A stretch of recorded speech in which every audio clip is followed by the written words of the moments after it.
que sont traitées les questions pédagogiques et c'est lors de cette réunion aussi que sont examinés les résultats scolaires individuels des élèves.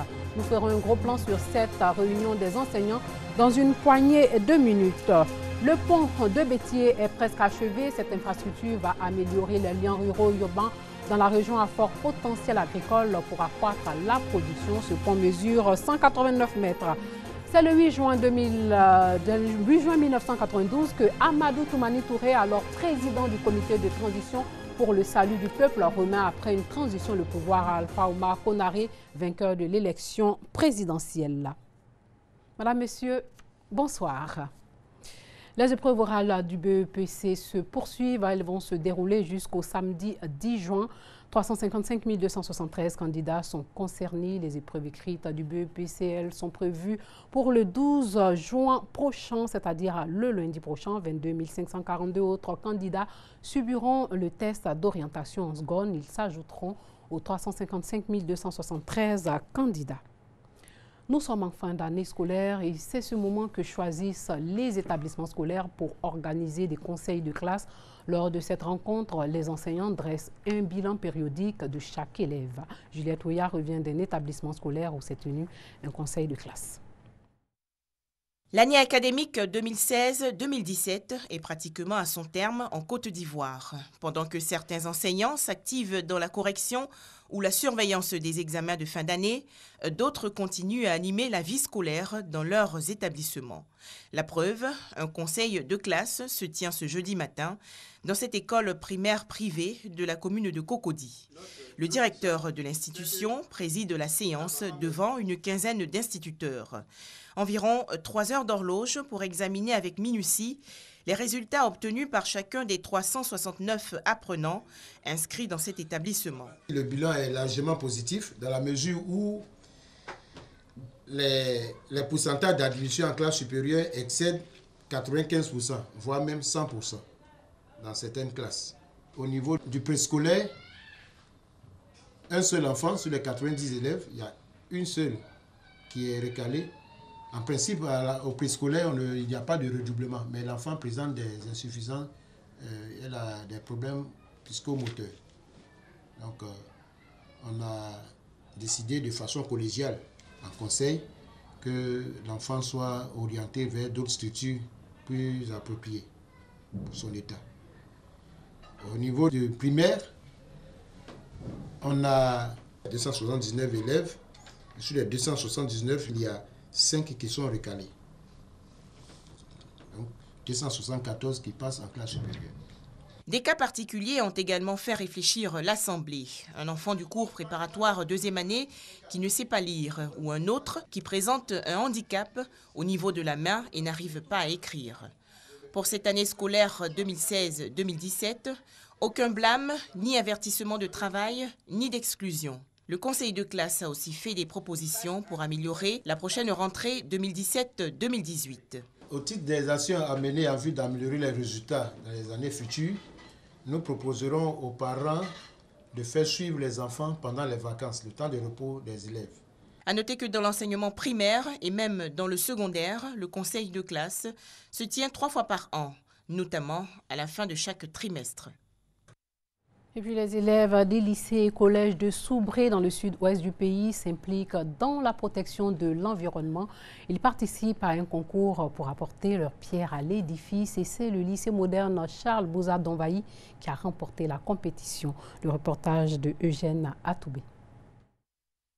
Un concours calqué sur le modèle génie en herbe très prisé des élèves dans les lycées et collèges était au cœur de la célébration de la Journée mondiale de l'environnement à Soubré. Les établissements secondaires de la direction régionale de l'éducation nationale de Soubré ont compétit autour des thématiques liées à la préservation de l'environnement. Les élèves eux-mêmes, l'avenir c'est pour eux. L'avenir c'est pour eux. Et s'ils sont mieux sensibilisés sur l'environnement, demain, l'environnement sera de moins en moins agressé et notre milieu de vie sera assaini. De tous les établissements en compétition, le lycée moderne Charles Bouza d'Envahi a été déclaré vainqueur. Les élèves de ce lycée ont démontré leur profonde connaissance sur l'environnement. À travers eux, Toute la population scolaire de la région du Nawa est invitée à faire la sensibilisation auprès des autres franges de la population. Le préfet de région de la Nawa, Liali Kwadio, et Trabi Félix, parrain du concours, invite aussi la population à changer de comportement vis-à-vis de l'environnement. Œuvrer par l'action à sa préservation pour assurer à l'humanité un lendemain meilleur. L'environnement du sud ivoirien vient d'être agressé. 500 mètres cubes d'hydrocarbures déversés accidentellement dans la mer en cause de la collision entre un pétrolier en provenance du Nigeria et un bateau de pêche. Une cellule de crise est mise en place en vue d'organiser des actions de lutte contre la pollution. La ville de Bétié, dans l'est du pays, va sortir de son désenclavement. Un pont est en construction dans cette ville de l'Indénié-Djoua-Blanc. Coût des travaux, plus de 6 milliards de francs CFA. L'infrastructure va faciliter la circulation des véhicules et des marchandises et aussi favoriser les échanges entre la région du Masson et l'Indénié-Djoua-Blanc. Eric Goré a rencontré des habitants de Bétié. Bientôt un pont pour relier la région de l'Indénié-Djoua-Blanc à celle de la Mé. Depuis 1984, les populations de Bétié et de Yakassé à Tobro sont confrontées aux difficultés relatives à la traversée du fleuve Komoé. Cette traversée se faisait d'abord en pirogue, puis en 1998 avec un bac. L'arrivée de ce bac a été un soulagement pour ces populations, mais n'a pas réglé totalement le problème. Le bac a des heures. À partir d'une certaine heure, il s'arrête. Quand tu arrives d'Abidjan, que le bac ne fonctionne plus, tu es obligé d'attendre au bord de l'eau jusqu'à le lendemain matin pour pouvoir traverser. Souvent pour voyager, on a des difficultés. Il faut arriver souvent à certaines heures avant que le bac va démarrer, même si tu as des courses à faire, vraiment, ce n'est pas possible. Un bac était tout en panne, c'est des traversées tout en difficile. C'est pour mettre fin à toute cette souffrance que le président de la République a offert un pont. Ce pont est en plein chantier. Il sera opérationnel dans quelques mois. Une immense joie anime les populations de Bétié et de Yakassé à Tobro. Voir que ce pont va relier deux grandes régions de Côte d'Ivoire, mais c'est un soulagement pour toute la population de Bétié, pour toute la Côte d'Ivoire même, je dirais. Alors, vraiment, avec ce pont, il a désenclavé toute la région. Faire de la Côte d'Ivoire un État moderne et lui permettre d'atteindre l'émergence en 2020 est l'ambition du chef de l'État ivoirien. Une start-up incite les jeunes à entreprendre. Cette start-up exerce dans le domaine du transport. Elle encourage les jeunes à être porteurs de projets, des jeunes qui jouent un rôle fondamental dans la création d'emplois et la dynamisation de la croissance économique de tout pays. Start-up entrepreneuriat jeunesse, c'est le thème de cette conférence donnée par une start-up à l'intention des étudiants en fin de cycle issus d'établissements de commerce et d'informatique. Objectif, partager leur expérience en vue d'insuffler à cette nouvelle génération l'esprit d'entrepreneuriat. Lorsque vous avez un besoin et que le besoin est pourvu, qu'est-ce qui s'est passé? On vient de vous rendre service. Et j'aimerais inciter les jeunes et tous les chefs d'entreprise à penser service, rendre service. À force de travailler, vous verrez que ça va se faire tout seul. Vous serez préparés aux opportunités afin de réussir votre projet. Pour cette start-up qui exerce dans le domaine du transport, ce secteur se présente de plus en plus comme une solution à la problématique de l'emploi en Côte d'Ivoire. Et cette initiative est saluée par les étudiants. Cette conférence nous a apporté beaucoup parce qu'en tant que jeunes, il est bon aussi de penser à entreprendre, sortant dans de grandes écoles.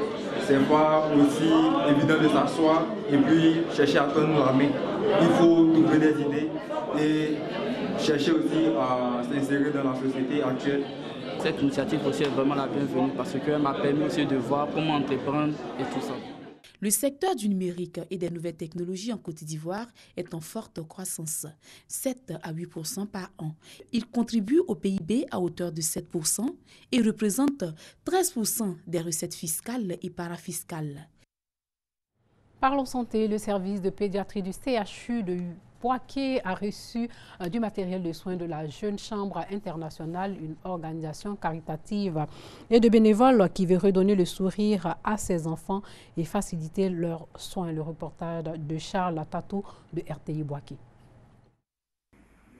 La Jeune Chambre internationale, l'OLM de Bouaké, affirme son soutien au personnel et aux prématurés du service de la pédiatrie du CHU de Bouaké.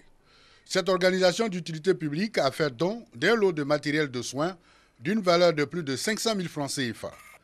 Le don est composé de 400 sondes d'alimentation et aspiration, 500 paires de gants et 1000 seringues.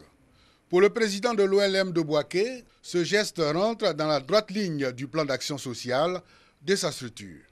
Un geste loué par personnel de la pédiatrie et autres acteurs du domaine de la santé. Nous avons misé plus sur la pédiatrie du CHU de Bouaké, précisément au service néonatal, car nous avons mené une étude et nous avons identifié certains besoins qui ne sont pas trop lourds, mais qui sont difficiles à avoir. Ce geste, c'est une formation pour les jeunes de pensée sociale et de faire en sorte que là où ils vivent, ils puissent régler quelques problèmes sociaux.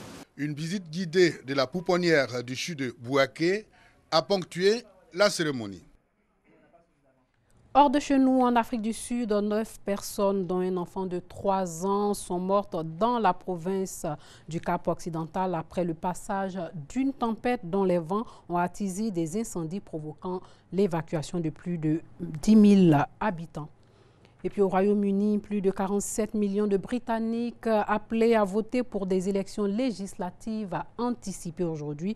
Ils vont désigner les 650 députés de la Chambre commune. Brexit et sécurité nationale au cœur des préoccupations en vue des négociations sur la sortie de l'Union européenne organisée sous haute sécurité en raison de la menace terroriste.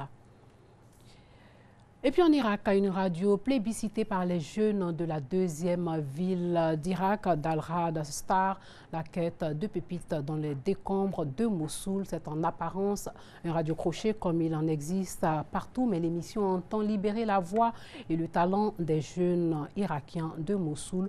Une adolescente malvoyante fait partie des 93 jeunes qui participent à Al-Rad Star. En avril 1992, à la fin de la transition démocratique conduite par Amadou Toumani Touré, Alpha Oumar Konaré est élu président de la République malienne avec 69% des suffrages au second tour. Le 8 juin de la même année, c'est-à-dire en 1992, à Tété, lui remet les rênes du pays. Alpha Oumar Konaré restaure la démocratie au Mali, met en œuvre la décentralisation. Opposé à la peine de mort, il commue en prison à perpétuité les condamnations à mort de Moussa Traoré et de son épouse condamnés pour crimes politiques et économiques avant de les gracier en 2002. Le 8 juin 1992, après une transition démocratique qui a commencé le 26 mars 1991 au Mali, avec le renversement du général Moussa Traoré, le président de la transition, le colonel Amadou Toumani Touré, remettait le flambeau au premier président élu de l'ère pluraliste, Alpha Oumar Konaré. Alpha Oumar Konaré est né le 2 février 1946 à Kayes, au Mali. Il commence sa carrière professionnelle en étant instituteur à Kayes, puis professeur de lycée à Markala et à Bamako. Il commence à militer politiquement dès sa jeunesse. En 1967, il est élu secrétaire général de la jeunesse USRDA, le parti du président Modibo Keïta. Après le coup d'État de Moussa Traoré, il devient militaire du parti clandestin, Parti malien du travail.